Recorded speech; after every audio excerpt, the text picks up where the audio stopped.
Aujourd'hui, je vous parle des déséquilibres, du chakra du cœur. Je vais traiter aujourd'hui seulement le sacrifice. Le sacrifice, c'est un petit peu la blessure du sauveur. C'est un petit peu la cape du sauveur.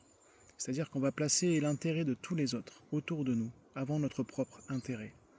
Ça peut aller de petites choses, comme à de choses incroyables, comme complètement s'oublier dans une relation de couple, par exemple, dans sa famille, avec ses amis, être tout le temps à leur service, toujours dire oui, même si à l'intérieur de nous ça pourrait être non, mais on y va, on les aide, on est toujours là, toujours présent pour eux, et on est toujours là, toujours, et même quand ils n'ont pas besoin de nous, on est là encore, et on leur donne encore la main, et on les accompagne encore, alors que parfois ils n'ont rien demandé.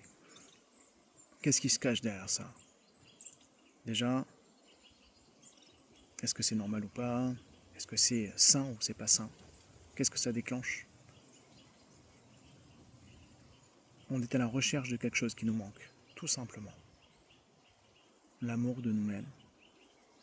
On vient de façon artificielle, de façon illusoire, essayer de combler un vide qui est à l'intérieur de nous. Un amour qu'on n'a peut-être jamais reçu, qu'on n'a peut-être jamais appris à ressentir. L'amour de nous-mêmes. C'est ça qui manque. On va le chercher à l'extérieur. On prétexte d'aider les autres, mais en fait finalement, de façon inconsciente, on vient essayer de combler quelque chose qui nous manque. On vient forcer un peu la main. Bien sûr, tout ça est illusoire, artificiel, et ça ne fonctionne pas. Les gens ne sont pas réceptifs et ne vous rendront jamais l'appareil. Vous serez souvent d'ailleurs délaissé. Parce que ça n'apporte rien à personne en réalité. Le plus important, c'est de comprendre que tout est à l'intérieur de nous, que nous avons le pouvoir de nous aimer, nous avons le pouvoir de changer les choses.